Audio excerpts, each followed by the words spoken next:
Messieurs, on arrive aux demi-finales. Que penser de la Coupe du Monde de Lamine Yamal, Julien? Alors, opinion très personnelle, je pense qu'il a une obsession de porter son équipe.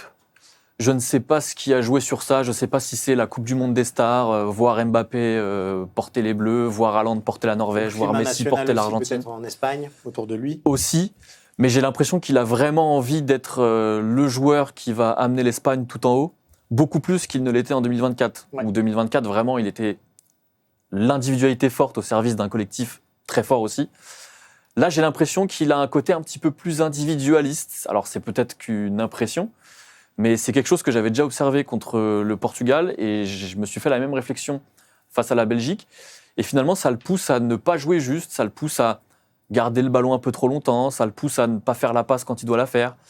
Et ça, c'est pas du Lamine Yamal. Et un Lamine Yamal qui joue pas de manière naturelle, c'est pas un Lamine Yamal qui est aussi fort que d'habitude. Mais je pense que c'est lié vraiment à sa préparation tronquée. On va pas, c'est possible, on va pas non, se bien raconter sûr. d'histoire.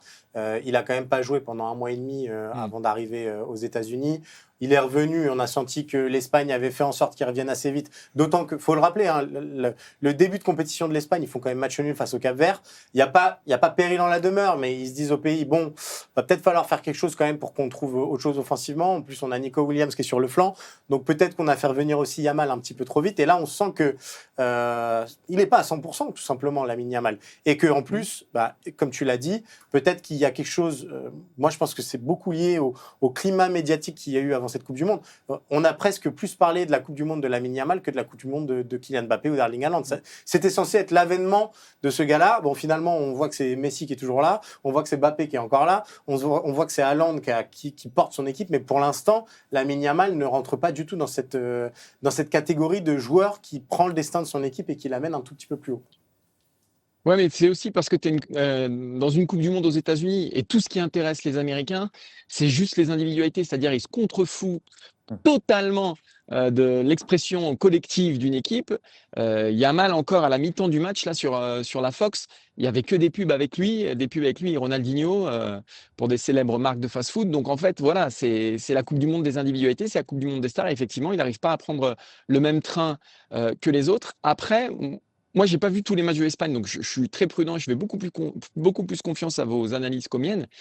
Mais sur ce que j'ai vu face à la Belgique, ça vient quand même souvent de lui, hein, la lumière. Oui, c'est le meilleur joueur, bien sûr. C'est quand même lui qui fait la passe et le décalage qui déclenche tout sur l'ouverture du score. Donc après, effectivement, il est pas décisif au premier sens du terme, mais quand même.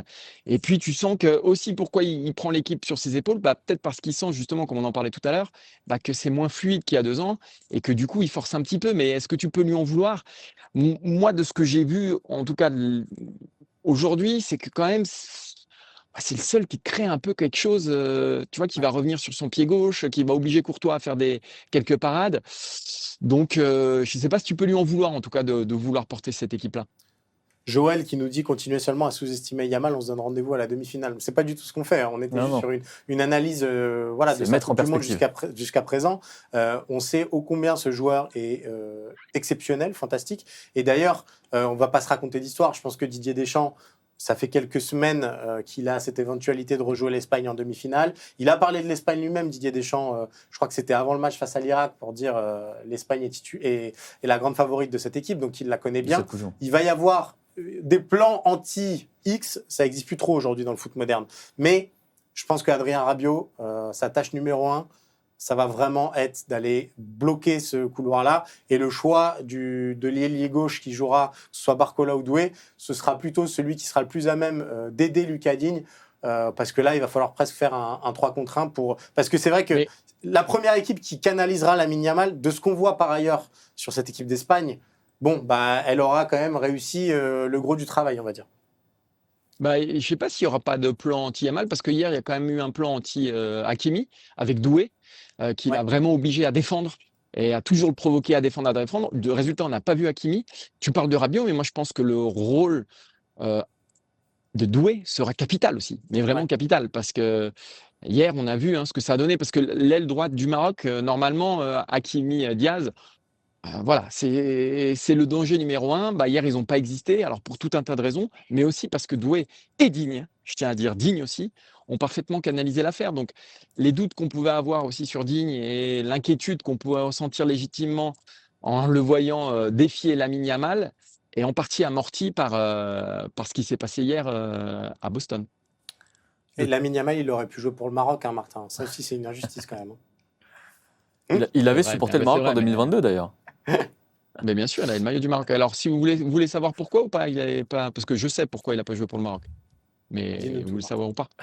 Dis-nous, hein, c'est une petite digression. Non, mais si tu as envie de parler du Maroc, Martin, vas-y, on va pas t'en empêcher. Non, mais le Maroc a pris contact avec Lamine Yamal dès ses 10 ans. L'oncle de Lamine Yamal était très, très sensible aux arguments de la fédération marocaine. Et franchement, il était à deux doigts d'y aller, parce qu'il faut savoir que Lamine Yamal, chez lui, ça respire le Maroc quand même, donc il y a une vraie sensibilité à la culture marocaine. Mais ce qui s'est passé, c'est que Nasser Larguet, qui était le DTN du Maroc, donc celui qui chapeautait un peu tout ça, est parti en 2018 ou 2019, je ne sais plus exactement, qu'il y a beaucoup de dossiers qui ont été mis sur pause à ce moment-là. Ensuite, il y a eu la période de Covid qui ont ralenti ces dossiers-là, et le dossier Yamal, qui aurait dû être prioritaire, il a été un peu relégué. Lui, il a commencé à avoir des sélections avec les jeunes de l'Espagne, ça a commencé à bien marcher, et il a fait son choix, mais il aurait pu, très franchement, basculer du côté du Maroc bien plus tôt. Juste pour reprendre ce que Martin disait, il parlait du rôle de Doué. Moi, je te rejoins totalement là-dessus parce que il reste quand même ultra dangereux quand il part de loin. Ouais. Je trouve qu'on l'a encore vu un petit peu ce soir contre la Belgique. Quand il part de plus loin, qu'il prend de la vitesse, finalement, il y a un côté un peu Messi dans son jeu. Que plus il part de loin, plus il prend de la vitesse, plus c'est dangereux et plus c'est difficile de l'arrêter. Et c'est pour ça que pour moi, le rôle de Doué sera clé. Et je pense que la deuxième clé, ce sera aussi de museler Rodri.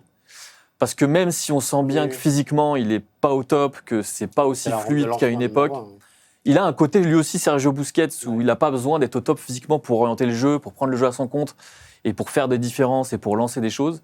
Et je pense que vraiment, le milieu de terrain des Bleus serait bien inspiré de le museler, parce que ce soir, je crois que c'est 118 ballons touchés quand même face à la Belgique. Alors, certes, c'est la Belgique. Certes, ça ne sera pas la même opposition face à l'équipe de France.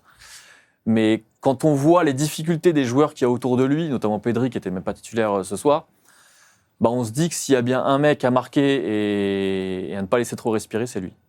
Je vous propose, messieurs, qu'on bascule, parce qu'on a déjà officiellement basculé vers cette demi-finale. Mardi, on parle de cette petite chemise ou pas, Cyril? Non, on n'en parle pas parce que tu as changé de chemise, donc ce serait quand même pas mal d'en parler quand même. Pour une fois que tu mets une nouvelle chemise, c'est quand même chouette. Ah oui, non, mais elle a déjà été remarquée, cette chemise. Certains m'ont dit c'est un polo, non, c'est une chemisette, voilà.